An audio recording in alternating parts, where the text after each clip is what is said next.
మానవ జీవితంలో కొన్నిసార్లు అనుకున్నటువంటి ఆశ్చర్యాలు జరుగుతూ ఉంటాయి.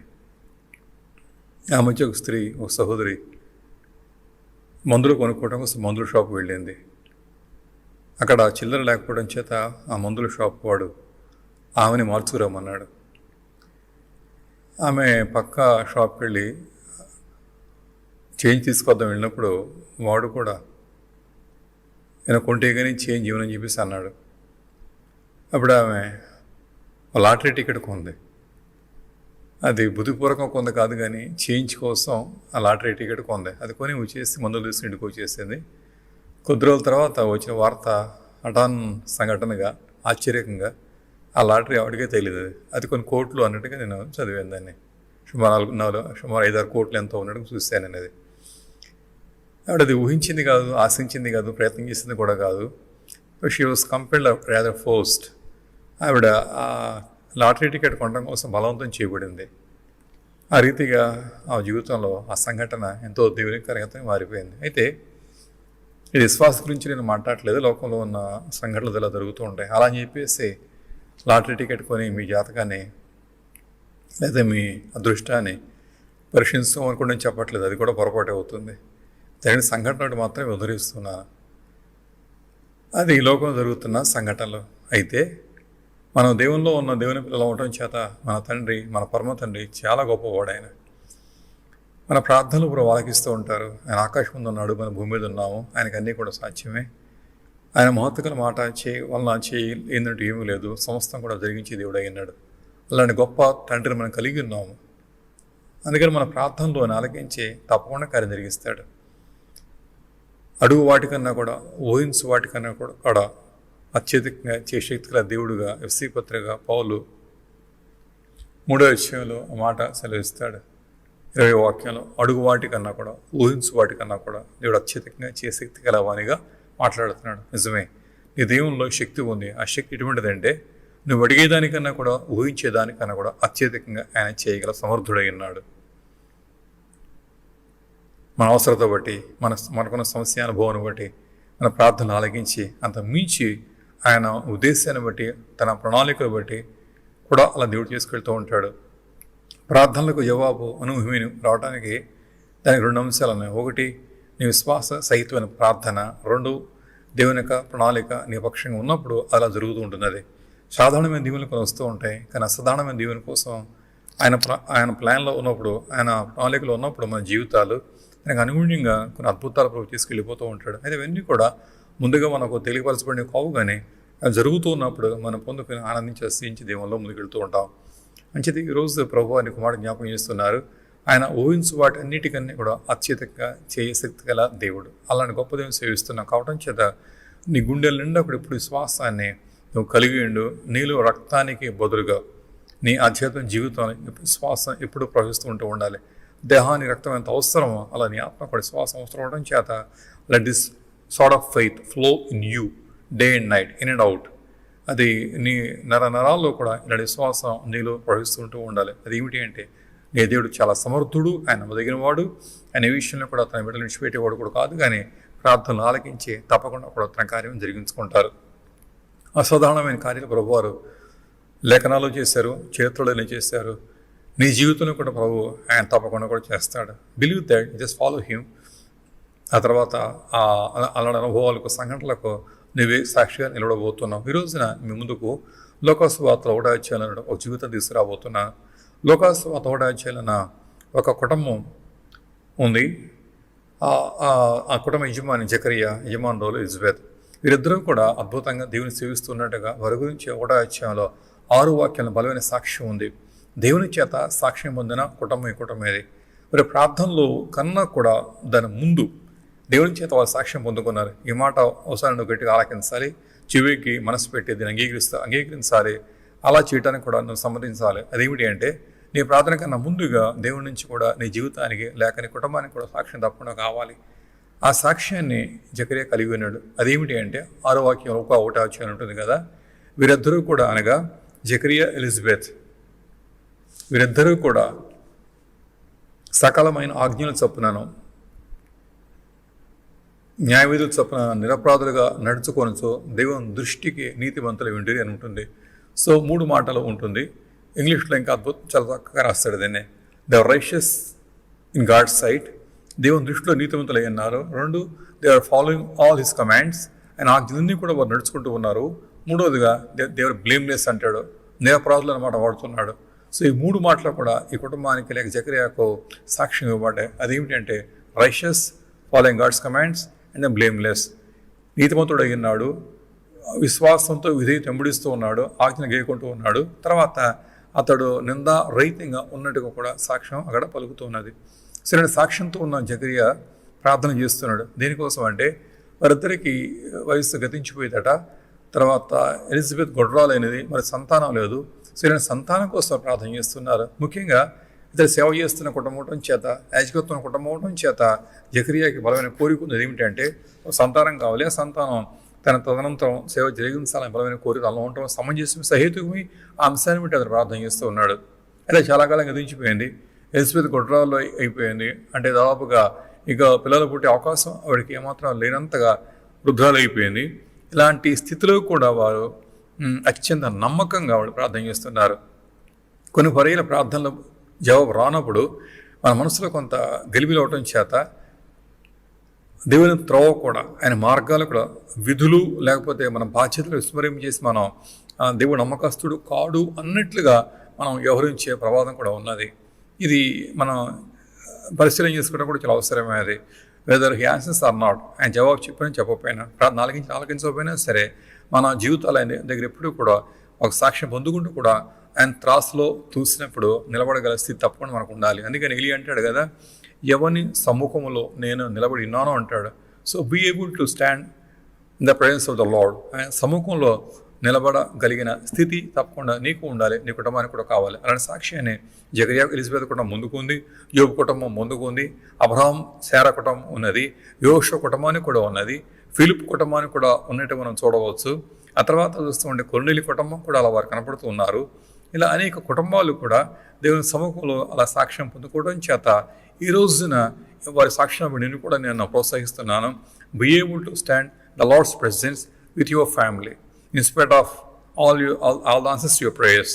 నీ ప్రార్థన జవాబు వచ్చాయి లేవా అనేదాని బట్టి కాదు, కానీ ఇది ఎలా ఉన్నప్పుడు కూడా ఇదిగో ఇవ్వబడిన 3 మాటల ప్రకారంగానే be righteous, be blameless and be a follower. ఈ ప్రకారం మన జీవితాన్ని తగిన సాక్ష్యంతో మనం ఆరంభిస్తే కనుక ప్రార్థన తప్పకుండా కూడా దేవుడు ఆలకించి దేవుడు అయినాడు. అందుకే జకర్యా ప్రార్థన చేస్తున్నాడు, ఎలిజబెత్ ప్రార్థన చేస్తుంది. వయసు గతించిపోయింది, బలం ఉడిగిపోయింది, దాదాపు స్త్రీ ధర్మం కూడా ఆవిడ క్షీణించిపోయింది. ఇక పిల్లలు పుట్టే అవకాశం మనకి లేనట్లుగా కూడా 18వ వాక్యంలో జకర్యా మాట్లాడుతూ ఉన్నాడు. సో అలాంటి కాలాల్లో ఒక అద్భుతం జరిగింది. దేవుడు తన దూతను పంపిస్తూ ఉన్నాడు. ఆ దూత వచ్చి అతడు ప్రార్థన చేస్తూ ఉన్నప్పుడు దూత వచ్చి ధూపవేదిక కుడివైపు నిలబడి అతను కనబడుతోంది 11వ వాక్యంలో. 12వ వాక్యంలో జకర్యా తొందరపడుతూ ఉంటాడు. కానీ 13వ వాక్యం అంటే నేను దూత అంటుంది కదా, జకర్యా భయపడకమా, నీ ప్రార్థన వినపడినది. జకర్యా పేరుకి అర్థము లార్డ్ హ్యాస్ రిమెంబర్డ్, దేవుడు నిన్ను గుర్తుపెట్టుకున్నాడు. ఈ రోజున ఈ మాట నీ హృదయం రాసుకో. నువ్వు ఒక జకర్యా, దేవుడు నీ జీవితాన్ని లేక నిన్ను ఆయన గుర్తుపెట్టుకుంటున్నాడు, నీ ప్రార్థనలు ఆయన గుర్తుపెట్టుకుంటున్నాడు. నీ హృదయపూర్వకమైన వాంఛ ఏదైతే ఉందో ఆయనకి ప్రార్థనలు వినపడడం చేత అదని గుర్తు ఉంది. ఆయన మరవలేదు, ఆయన మరవలేదు. Lord has remembered but when in his time, ఆయన గుర్తుపెట్టుకున్నారు, ఆయన జ్ఞాపకం చేసుకుంటున్నారు. ఎప్పుడు అంటే తన కాలాల్లో ఆయన జ్ఞాపకం చేసుకుంటారే కానీ మన కాలాన్ని రీతిగా మాత్రం కాను అని చెప్పేసి వాక్యం సెలవిస్తుంది. అని జకర్యా ఎలిజబెత్లో యుక్త వయసు వచ్చిన వివాహం జరిగి ఉంటుంది. బహుశా ఆ వివాహం జరిగిన తర్వాత నుంచి కూడా ప్రార్థన చేసి ఉండవచ్చు సంతానం కోసము. కానీ అప్పుడు కాదు, కానీ ఇదిగో ఇప్పుడు దేవుడట అంటున్నాడు కదా, జకర్యా భయపడకు, నీ ప్రార్థన వినబడినది. అంటే ఎంతకాలం వినపడలేదు అని అక్కడ అలా అర్థం కాదు. అది God has been hearing his prayers. దేవుడు ఎప్పటి నుంచి ప్రార్థన వింటూ ఉన్నాడు. Now the time has come for God to answer his prayers. అది ఇప్పుడు సమయం వచ్చేసింది, ఆయన ప్రార్థన ఆలకిస్తున్నాడు. ప్రార్థన ఆలకించే సమయానికి జకర్యా దేవుని సముఖంలో కనపడుతూ ఉన్నాడు. We need to get this point. ప్రార్థన ఆలకించి జవాబు ఇచ్చే సమయానికి నువ్వు అక్కడే ఉండాలి. నువ్వు అక్కడ ఉండాలి. వెరారియు అని ఆదాము దేవుడు అడిగినట్టు కాకూడదు. ఆదాము నువ్వు ఎక్కడా అని చెప్పి అడిగినంతగా మనం ఉండకూడదు. కానీ అప్పుడు ఆదాము జారిపోయాడు, లోకంలో వెళ్ళిపోయాడు, పాపంలో వెళ్ళిపోయాడు. అలా ఉండకూడదు. కానీ దేవుడు జ్ఞాపకం చేసుకుని దిగి వచ్చి ఉత్తరం ఇచ్చే సమయానికి నువ్వు అక్కడే నిరీక్షణతో, విశ్వాసంతో, ప్రార్థనలో కనపడితే కనుక దేవుడు తప్పకుండా ఇచ్చిన ఆ దీవెన నివుడిలో కుమ్మరించక మానని దేవుడు అయినాడు. గమనిస్తే మనకి ఈ జకరియా తన వంతు చొప్పున అనే మాట కనబడుతుంది. అది తరగతి చొప్పున అనే మాట. అది 8వ వాక్యం ఉంటుంది. అది జకరియా తన తరగతి క్రమం చొప్పున అంటాడు. జకరియా తన తరగతి చొప్పున ఏటా 2 మార్లు మాత్రమే, అది కూడా ఒక్కొక్క వారం మాత్రమే, ఏటా 2 సార్లు అండ్ 6 నెలలకు ఒకసారి 1 వారం మాత్రమే యాజకత్వం చేస్తూ ఉండేవాడు. మిగతా టైము వేరే యాజకులు చేస్తూ ఉండేవారు. సో తనకి ఇవ్వబడిన ఆ సమయానుకూలమైన యాజకత్వంలో జకరియా కనపడుతున్నాడు. Not frustrated or irritated. Frustration లేదు, ఇరిటేషన్ లేదు, తిరుగుబాటు అంతకన్నా లేదు. వచ్చే నమ్మకస్తుని వెళ్ళిపోయి whether God gives or not అన్నట్లుగా అతడు ప్రార్థన చేస్తూ విశ్వాసం ఉంది. అయినను సరే with the disposal part of it, ఇచ్చే అంశాన్ని మాత్రం ప్రభుకు అప్పగించేసేస్తే తను వెళ్ళి సముఖంలో నిలవటం జరుగుతుంది. అందుకని దేవుడు మాట్లాడుతున్నాడు, చూసారా, నీ ప్రార్థన వినపడినది. సో మాట్లాడేవాడు మాట్లాడుతుంటే వినేవాడు కూడా అక్కడ ఉండాలి. ఈరోజు నా ప్రభు నీతో మాట్లాడుతున్నాడు. Don't give up your faith. విశ్వాసాన్ని పోగొట్టుకోవద్దు, ప్రార్థన మానవద్దు. క్రమంగా దేవుని సేవిస్తూ, పూజిస్తూ, ఆరాధిస్తూ ఉండు. సణుగు సంశయాలు చేద్దా, లేకపోతే హృదయంలో కలుగుతున్న తొందరపడుతూ ఉన్న తిరుగుబాటు బట్టి ఆయన సమూహం నుంచి కూడా జారిపోవద్దు. అక్కడే ఉండు, అక్కడే ఉండు, అక్కడే ఉండు. Surely God will appear in his time and will answer your prayer in an unusual way. అసాధారణ రీతిగా దేవుడు తప్పకుండా కూడా ఆయన క్రియ జరిగించుకుంటారు. అందుకనే ముందు చెప్పినట్టుగానే అడుగు వాటికన్నా కూడా, ఊహించు వాటికన్నా కూడా శక్తి గల దేవుడు అని చెప్పేసి ఎస్సీ పత్రిక 3వ అధ్యాయం పోల్ చెప్పినట్టుగానే దాని నెరవేర్పును ఇక్కడ మనం క్రియాపర చూస్తున్నాము. తప్పకుండా మన జీవితంలో కూడా ప్రభు దాన్ని రుచి చూపిస్తారు. సో అలా జరుగుతున్న ఈ దర్శనంలో అప్పుడు ప్రభు అంటారు కదా, జకరియా 13వ వాక్యంలో, నీ భార్య అయిన ఎలిజబెత్ నీ కుమారుని కలను, అతనికి యోహాను అనే పేరు పెట్టుదు. జకరియా సంతానం కోసం ప్రార్థన చేస్తాడే కానీ ఏనాడు కూడా సంతానం ఇలా ఉండాలి అని తను ఊహించి ఉండడు కూడా. సర్వసాధారణంగా సంఘాల్లోకి అనేకలు వస్తూ ఉంటారు, వచ్చి ప్రార్థన చేసుకుంటారు. అందులో కొందరు వివాహమైన తర్వాత సంతానం కోసం ప్రార్థన చేసుకుంటూ ఉంటారు. కొంతమంది ఏమో వివాహం తర్వాత కొన్ని ఏళ్ల పడి పిల్లలకు కలగపోవడం చేత గొడవలుగా ఉండి ప్రార్థన చేసుకుని పిల్లలు కొంటూ ఉంటారు. వారు వచ్చి అడిగే అంశం ఒకటి, మాకు సంతానం ప్రార్థించమంటూ ఉంటారు. అంతవరకే అది. బట్ వారు వ్యక్తిగతంగా ఏనాడు కూడా నాతో ఇలా పంచుకోలేదు. అదేమిటి అంటే, నా సంతానం కావాలి పాస్టర్ గారు, ఆ సంతానం కూడా ఇలా ఉండాలని చెప్పేసి, అంటే దైవికంగా, ప్రార్థనాపరంగా, విశ్వాస సంబంధంగా, దానిలాగానో మోషేలాగా ఉండాలని ఎవరు కూడా సహజంగా నాతో వారు మాట్లాడలేదు. ఒక వ్యక్తిగతంగా చెప్పుకుంటే అది నాకు తెలియని అంశం. అది అంటే what I want to say is, వారికి సంతానం కావాలనే అభిప్రాయం వరకు ఉంటుంది. కానీ ఆ తర్వాత ఆ భవిష్యత్తు గురించిన ఆలోచనలు, తలంపులు, దర్శనం అనేది మాత్రం అంతగా మనసు పెట్టడం జరగదు. అది అంటే మన మానవ నిజంలో ప్రస్తుతం చూస్తాం మనం, తర్వాత చూసుకుందని వెళ్ళిపోతుంటాం.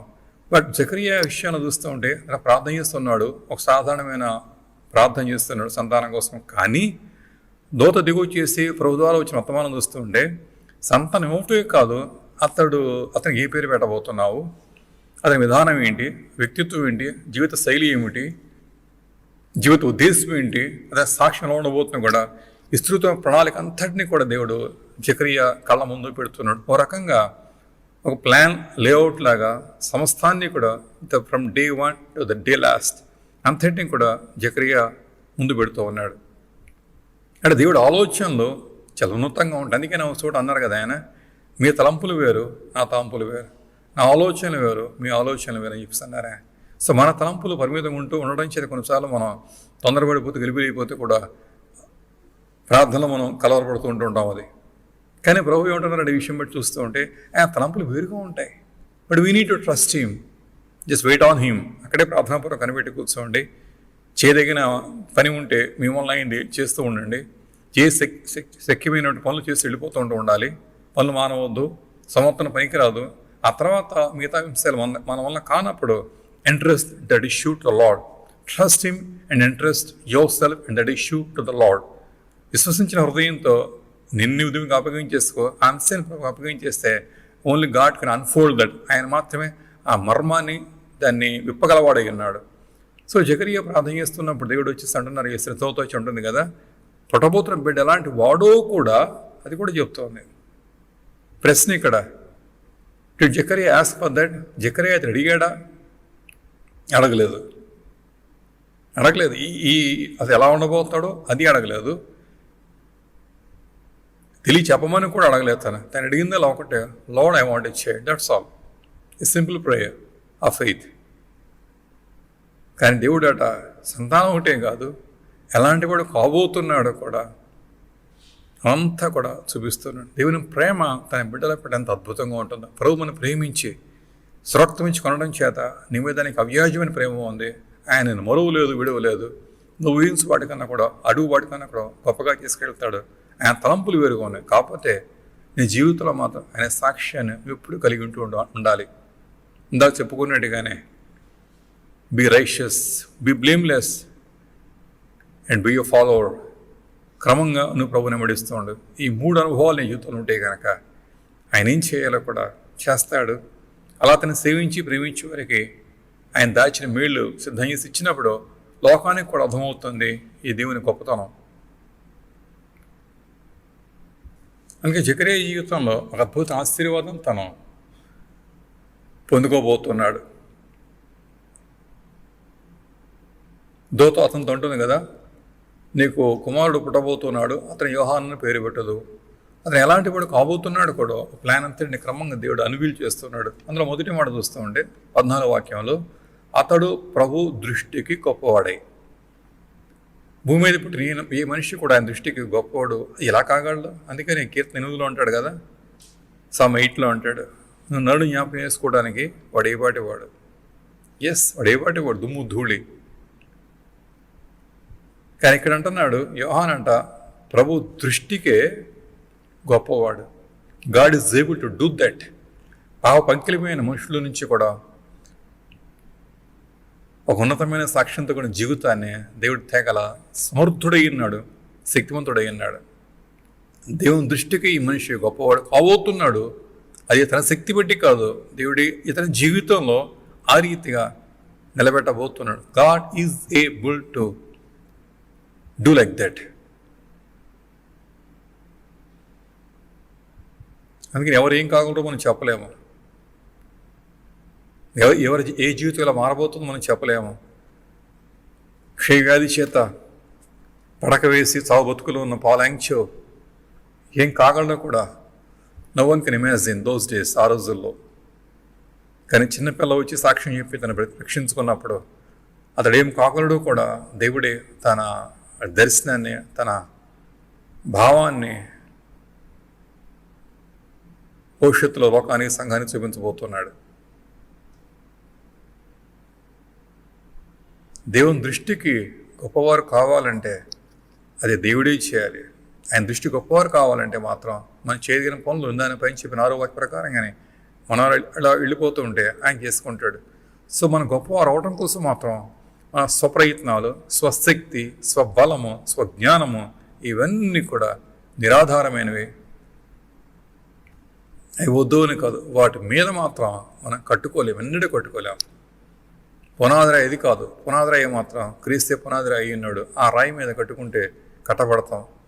కాబట్టి దేవుడు ఇవ్వబోతున్న సంతానం జకరియాకి మాట్లాడుతూ అన్నాడు కదా, అతను కేవలం ఏ సన్ అన్నాడు అంటే ఒక్కొక్క కుమారుడు అని చెప్పేసి. కానీ దేవుడు మాత్రం ది సన్ అన్నట్టుగా ఇంకొక శ్రేష్టమైన బహుమానం ఇవ్వబోతున్నాడు. దానిలో మొదటి గుణగణం చూస్తుంటే అతడు ప్రభువు దృష్టికి అతడు గొప్పవాడు.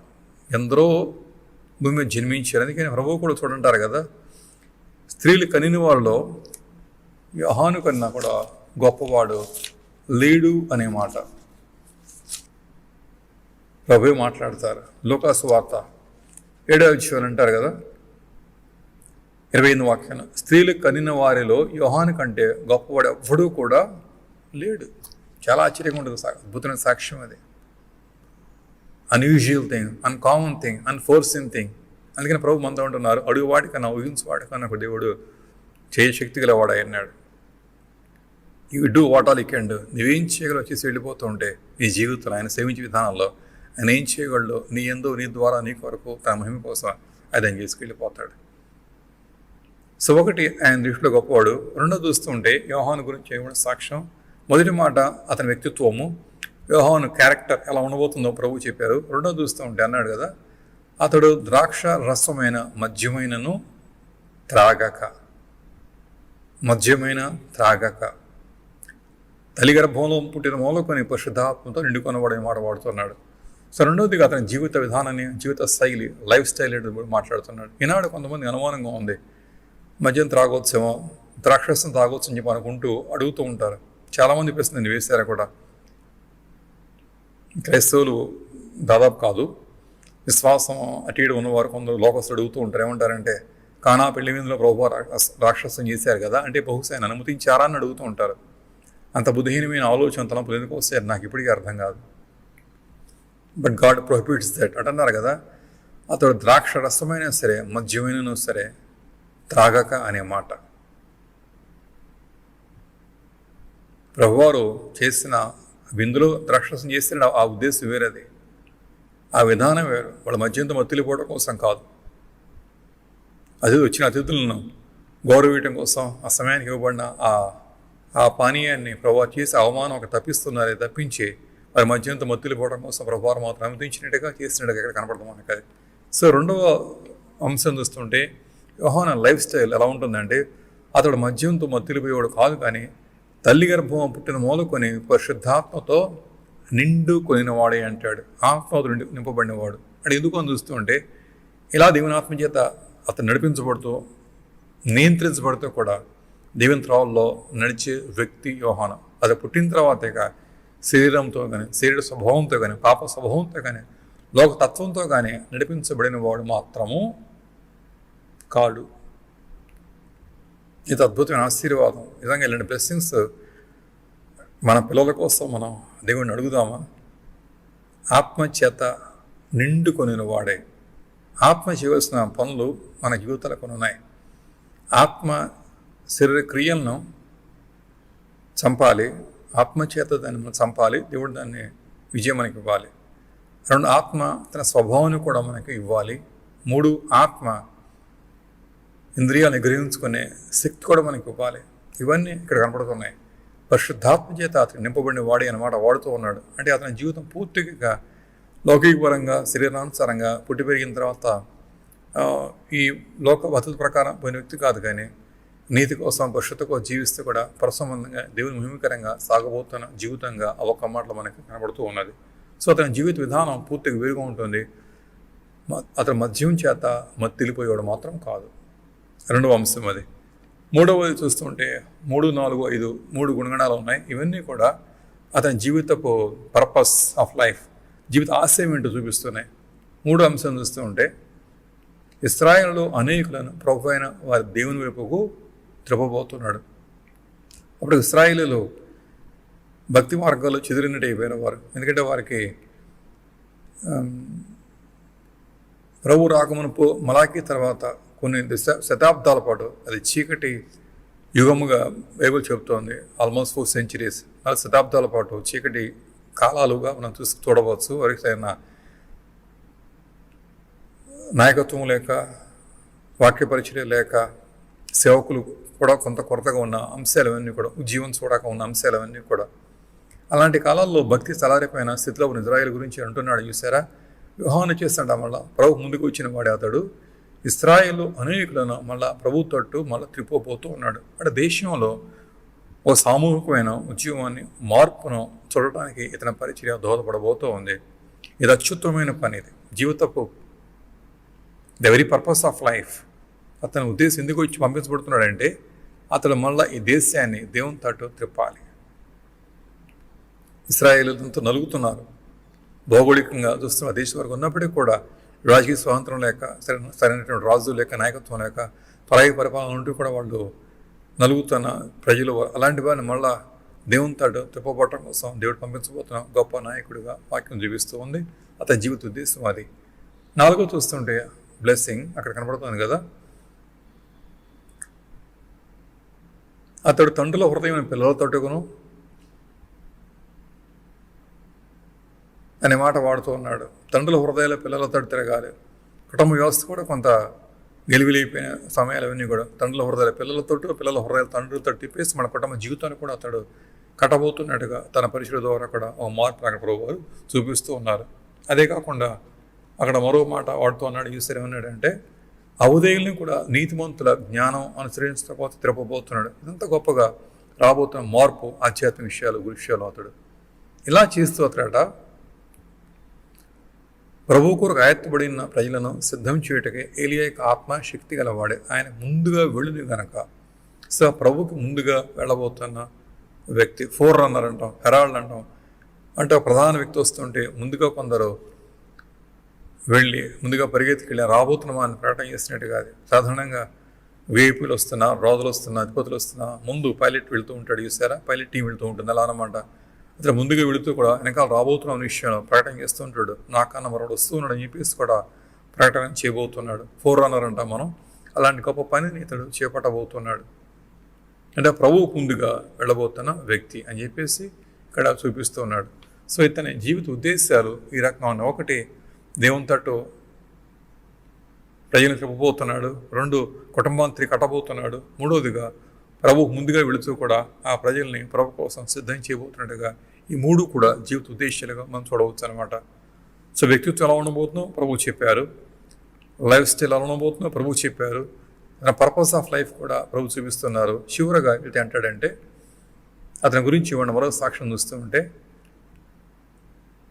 గనుక నీకు సంతోషమును 17 వాక్యాలు ఉంటుంది, మహానందమును కలుగును, అతను పుట్టినందున అనేకులు సంతోషించునన్నా. సో అతను పుట్టినందు వల్ల అనేకులు సంతోషం అన్నాడు. అంటే యోహాను was blessing to many people.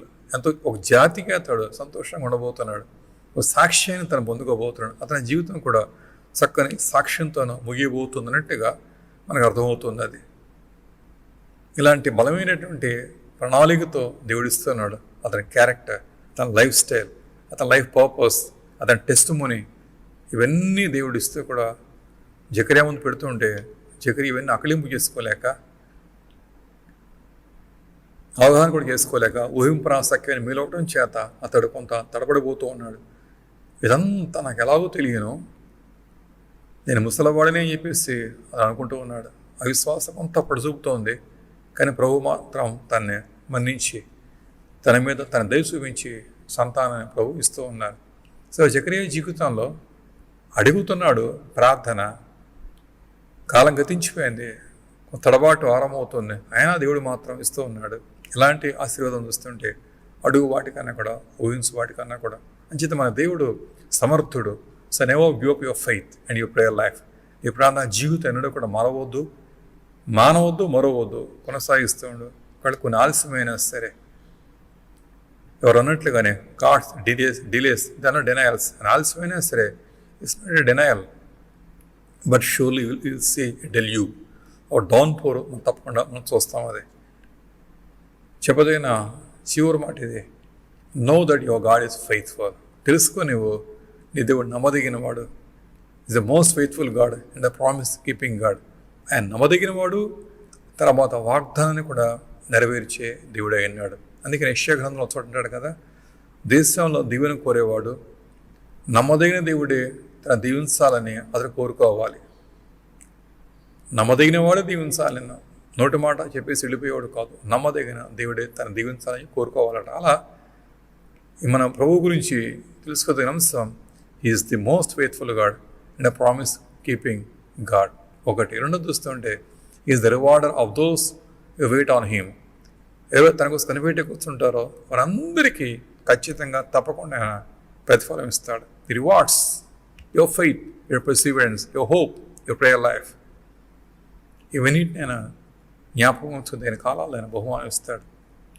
అంతేకాదు మూడో చూస్తుంటే ఈ ఫోర్గివ్స్. ఒకవేళ జకర్యాకు తడబడినట్టుగా కొన్నిసార్లు మనం ఈ నిరీక్షణలో తొట్టుపడుతూ ఉంటాం.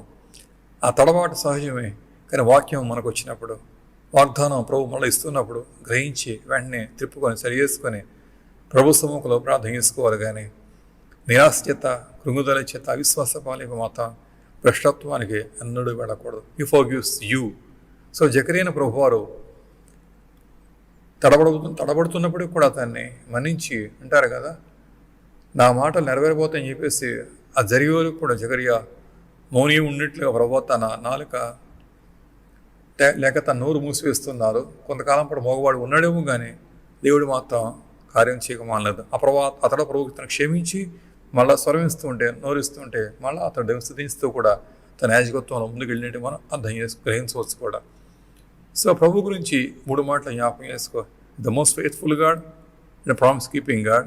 Second thing, surely is the rewarder of those who wait upon him. The third thing is, he forgives all your iniquities or rather your stumblings. మన తడబాట్లు, మన పొరపాట్లు కూడా మన్నించే సరి చేసేవాడుగా, దాన్ని బట్టి మాత్రం నేరస్తాపని చేసేవాడు మాత్రం కాదు. ఒకవేళ ఏదైనా జీవితం తడబడి ఉండే గతాన్ని బట్టి క్షమించమని దేవుడిని అడుగుతూ కూడా మళ్ళీ నిలబడు, ప్రభు సముఖానికి వెళ్ళు, ప్రభు తప్పకుండా కూడా తన కార్యాన్ని పట్ల ఆయన చేయబోతూ ఉన్నాడు. రాజుల గ్రంథం 18 చూస్తే మనం మొదటి రాజు గ్రంథంలో ఏలియా జీవితంలో తను కొంత తడబాటు గురయ్యాడు.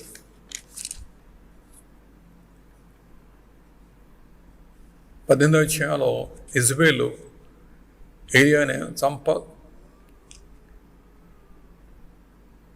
ఏలియా అద్భుతం చేస్తే 18వ అధ్యాయాలు. 19వ అధ్యాయంలో ఇజ్రాయేలు ఏలియాని సంబోధిస్తూ ఉంది. సంబోధిస్తున్నప్పుడు ఏలియా మరణాపేక్ష గలవాడు. ఆ బెదిరింపులకు కొంత వేరుగొందుతూ కూడా అతడు పారిపోయి మరణాపేక్ష గలవాడే అతడు అడవిలోకి వెళ్ళేసి బదిలీ చెట్టు కింద కూర్చుంటాడు.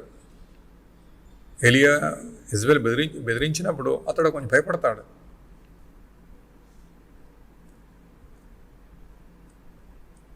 మూడో వాక్యం అంటాడు, ప్రాణం కాపాడుకుంటూ ఏం మాట వాడతాడు. ప్రాణం కాపాడుకోవడానికి అతడు పారిపోయి మళ్ళీ అక్కడికి వెళ్ళి కూడా మరణాపేక్ష కలిగి దేవా తీసుకొని అడుగుతూ ఉంటాడు. అంటే ఆమె చేతిలో సాగకూడదు, తన భయం అది.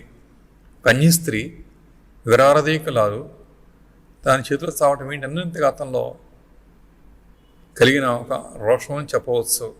కానీ అంటున్నాడు, ప్రభు నన్ను నువ్వు తీసుకుంటున్నాడు అని చెప్పి అతడు కూర్చొని ప్రార్థన చేసుకుంటున్నాడు. తడపడ్డాడు తాను, లేక అతను ఎదురుస్తూ ఉన్నాడు. దోత వచ్చింది, లేపుతోంది, ఆహారం పెడుతూ ఉంది.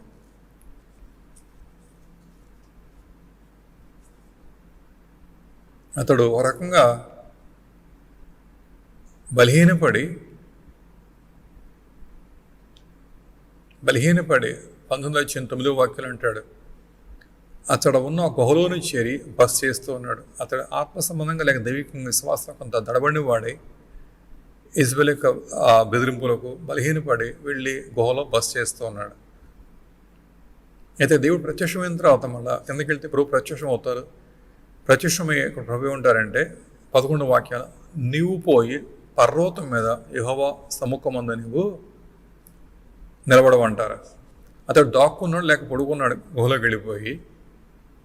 కానీ ప్రభు అంటున్నారు, నో గెటప్ అని చెప్పేసి అతను క్షమిస్తూ మన్నిస్తూ కూడా నువ్వు వెళ్ళి మళ్ళా దేవుని సముఖమందు నీవు నిలబడమంటున్నారు. అదే ప్రభు నీకు నువ్వు చెప్తున్నారు. ఒకవేళ తడబడ్డామేమో, దాక్కున్నట్టుగా నీ ప్రార్థన, నీ విశ్వాసం, నీ భక్తిని కొంచెం ఉపేక్షించుకొని అలా మూల కూర్చున్నామేమో. But no what God saying is, ప్రభు ఏమంటున్నారంటే, నువ్వు లేచి దేవుని సముఖం నువ్వు వెళ్ళి నిలబడు, able to stand before him. అది వెళ్ళి నిలబడు. నేను మాట్లాడుతున్న ప్రభు అతనితో మాట్లాడి కొన్ని వాక్యాలు కిందకి వెళ్ళి చూస్తూ ఉంటే ప్రభు తిరిగి మరలా మాట్లాడి బలపరుస్తూ ప్రతి శక్తిని ఇచ్చి తన ద్వారా కూడా రాజ్యాలను వెళ్ళగేయటానికి, రాజుల్ని అభిషేకించడానికి, ప్రవక్తలను అభిషేకించడానికి బలమైన పాత్రగా వాళ్ళ ఏలియా వాడుకోబోతున్నాడు. 19:6 చూస్తుంటే మరణాభిష్ట పారిపోతున్నాడు. కానీ వచ్చి ముగింపు వచ్చేపాటికల్లా కూడా శక్తితో, బలంతో, అభిషేకంతో, ఆత్మతో బయలువెళ్ళి అతడు రాజ్యాన్ని తలకిందులు చేయబోతున్న ఒక శక్తివంతమైన పరిచర్య తాను ఎలీషాకి అందించబోతున్నాడు. తాను ఆ బ్యాట్ని తనకు అందించబోతున్నాడు. సో ఎలీషా జీవితం ఆరంభం కాబోతుంది. 19 అధ్యాయాలు ఎలియా జీవితం ముగింపు కాబోతుంది. Almost about to close. కొన్ని అధ్యాయాల తర్వాత బలహీనతతో మాత్రం దేవుడు దాన్ని ముగించలేదు, బలంగానే ముగిస్తూ ఉన్నాడు. అందుకని ఇక్కడ ప్రభు అంటున్నారు కదా, ఒకవేళ తడబడుతున్న మన జీవితాల్లో ఆయన మన్నిస్తారు. అయితే ఆ తడబాటు దేని బట్టి కలిగింది అంటే కొంత అవిశ్వాసం రావటం చేత వచ్చిన అంశమే తప్పించి, కానీ అది పాప వలన దురద ఇచ్చం వలన శరీర క్రియల వలన కలిగింది మాత్రం కాదు. ఏలియా తడబడినా నిలబడి మళ్ళీ జీవిస్తున్నాడు. జకరియా తడబడినా నిలబడి మళ్ళీ పొందుకుంటున్నాడు. తడబాటు అనేది మన జీవితాలు జరుగుతూ ఉంటుంది. కానీ ప్రభువు దాన్ని తప్పకుండా కూడా క్షమించే దేవుడికి వాక్యం చూపిస్తూ ఉంది. అలా అని చెప్పేసి అలవాటుగా దాన్ని చేసుకోమని కూడా కాదు. తర్వాత ఆ తడబాటు పాపం వలన శరీరం వల్ల మాత్రం ఎట్టి పరిస్థితిలో కాకూడదు. కారణం మన దేవుడు పాపాన్ని ఉపేక్షించేవాడు కూడా కాదు, ఆయన పాపాన్ని భరింపలే దేవుడు అయి ఉన్నాడు. అందుకని the most faithful God, promise keeping God, rewarder of those who wait on him and then he forgives your stumblings. నీ పొరపాట్లో నీ తడబాట్లో కూడా ఆయన మన్నించే దేవుడిగా వాక్యం చూపిస్తుంది. సో జకరియా జీవితం అద్భుతమైన ఆశీర్వాదం పొందుకుంటూ ఉన్నాడు. చేత ప్రభుత్వంతో అనేది ఈరోజు ఏమంటున్నారంటే, అడుగు వాటికన్నా కూడా ఊహించు వాటికన్నా కూడా అత్యధికంగా చేయ శక్తి గల దేవుడు నీ దేవుడు. ఆయన చాలా గొప్ప దేవుడు, ఆయన చాలా గొప్ప దేవుడు.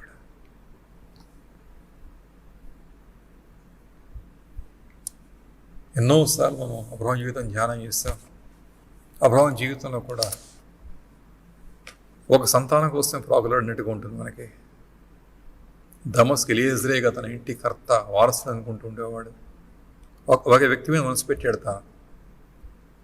అది కూడా తను తీసుకెళ్ళి బయటకు రోజు ఆకాశం వైపు చేరు చూపించి అన్నారు కదా,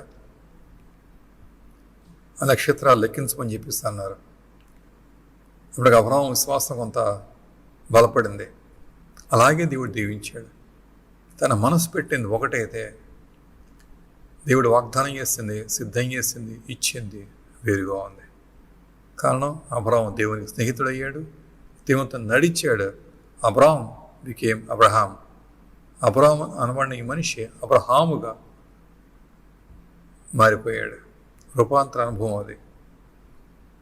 అందుకని మనం ప్రభు గురించి మంచి తలంపులు కలిగి, విశ్వాసం కలిగి, గుండెల్లో ఎప్పుడు కూడా అలాంటి శక్తిని ఆధారం చేసుకునే ఆలోచనతో, తలంపులతో, విశ్వాసంతో ప్రభు తేరి చూస్తూ ఉండు. నీ దేవుడు నేను దర్శిస్తాను. తన కాలాల్లోనే ఆయన అంత కార్యం జరిగించుకుంటారు. త్వరపడిపోవద్దు, ఆందోళన పడవద్దు, మనసు గలిబిలి చేసుకోవద్దు. Just wait. మరి కొద్దిసేపట్లో అన్నట్లుగా మరి కొద్ది కాలంలో ఆయన మార్పు చేస్తారు. ఆయన ద్వారం తెరవగా ఎవడూ కూడా మూయలేడు, ఆయన మూస్తే ఎవడూ కూడా తెరవలేడు. మేకాలు గర్భం మూయబడిన అని ఎవడూ తెరవలేడు. మూయబడిన ఎలిజబెత్ గర్భం తెరవబడింది, తిరిగి అన్నిడు కూడా మూయబడింది కదా. యోహాను ఉద్భవిస్తూ ఉన్నాడు, కుమారుడు యోహాను పుడుతూ ఉన్నాడు. యోహాను ద్వారా కూడా విస్తారమైన సంతానాన్ని ఎలిజబెత్ స్వతంత్రించుకుంటూ ఉంది. యోహాను పరిచయతలో వచ్చిన ఆత్మన్నీ కూడా అవి తను కావా, దేశం అంతా కదిలి వస్తుంది యోహాను ద్వారా. యోహాను వద్దకు బాప్తిసం పొందుకోవడం కోసం ఆ యోహాను వద్దు ప్రభు వచ్చి వ్యర్థంలో తన ద్వారా కూడా బాప్తిసం పొందుకుంటూ ఉన్నారు. సో యోహాను పరిచయతలో వచ్చిన ఆత్మన్నిటికీ తల్లి ఎలిజబెత్ కాదా? ఆయన ద్వారం తెలిస్తే ఎవడో కూడా దాన్ని మూయలేడు. ఆయన గొప్ప దేవుడు అన్నాడు. మంచి విశ్వాసారా, ఫోకస్ నీ మనస్సును అటే పెట్టండి. లేనివాడిని పెట్టుకుని ఊహించుకుంటే కూడా మనసును కంగు తీసుకోవద్దు. అది వాడు దుష్టుడు, దుర్మార్గుడు. మన ముందు ఎప్పుడు మన లేనివాడిని పెట్టి కంగు తీస్తూ ఉంటాడు. దాన్ని కొట్టిపారేయండి. క్రీస్తు యేసులో ప్రతి దీవెన సిద్ధంగా ఉంది, ప్రతి ఆశీర్వాదం సిద్ధంగా ఉంది. ఆయన వెలకట్టినందుకోసమే, రక్తం కాచినందుకోసమే. కానీ నీవైతే మాత్రం చేదయం చేస్తూ ఉండాలి. Be blameless, be righteous and be a follower. నీతిగా జీవిస్తూ ఉండు, ఆయన వెంబడిస్తూ ఉండు. నందారహితంగా జీవితం కాపాడుకుంటూ వెంబడిస్తున్న ఆయన నీకు ఏ మేలు కూడా చేయక మాండు. నీ జీవితం ఈ లోకానికి సూచన కావాలి, ఒక సూచన కావాలి. అలాంటి సాక్ష్యాలు ప్రభు సమృద్ధిగా అనుగ్రహించిన గాక. ప్రభు నీ బిడ్డలు జ్ఞాపకం చేసుకోండి. ఈరోజు ఏ అంశంతో ఉన్నా సరే మీరు మాట్లాడుతున్నారు కనుక కార్యం జరిగించండి. సందేహపడకుండా ఎప్పుడు భాగ్యం దయచేయాలని చెప్పేసి ప్రార్థిస్తాను. జకరియా విశ్వాసం గొప్పది. అయితే తడబడిపోతున్నాడు, తేలిపోతున్నాడు, ప్రార్థన చేస్తున్నాడు. కానీ చివరికి అద్భుతం చేసిన మీరు తనని దర్శించి ఇగో యోహాను ఇస్తూ ఉన్నారు. యోహానే కాదు, యోహాను జీవితం ఉండబోతుందో కూడా స్పష్టంగా తేటగా తెలియజేశారు మా తండ్రి. అడిగిన దానికన్నా గొప్పగా చేశారు మీరు. అంచేత ప్రార్థన చేస్తుండగా నీ పిల్లల జీవితంలో కూడా గొప్ప కార్యం జరిగించండి. ఉదయం ఇప్పుడు అందరూ అడుగుతున్నారు ప్రార్థనలో, అట్టి వాటిలో కూడా గొప్ప కార్యం జరిగించండి. మరి ముఖ్యంగా ఎలాంటి సంతానం కూడా కావాలి. సంఘాల్లో యోహాను లాంటి ఆత్మగల సంతానాన్ని లోకంలో పంపించండి. ఎందరైతే అడుగుతున్నారు ఉదయం పూట వారి సంతానం అనుగ్రహించాలి ప్రత్యేక ప్రార్థన చేస్తున్నాను మా తండ్రి. గర్భాలు తెరవండి, కార్యాలు జరిగించండి. గొడ్రాలుగా ఉంటే ముట్టి బాగు చేసి అద్భుతం చేసి వారి జీవితాలు మేలు పొందుకు సహాయించడం కోరుకుంటున్నాను మా తండ్రి. ఆత్మ సంబంధ సంతానాన్ని సంఘాలు పంపించు మా స్వామి. ఆ అక్కర ఎంతో ఈ రోజుల్లో ఉంది కనుక ఆయన గ్రహించాలని కోరుకుంటున్నాను.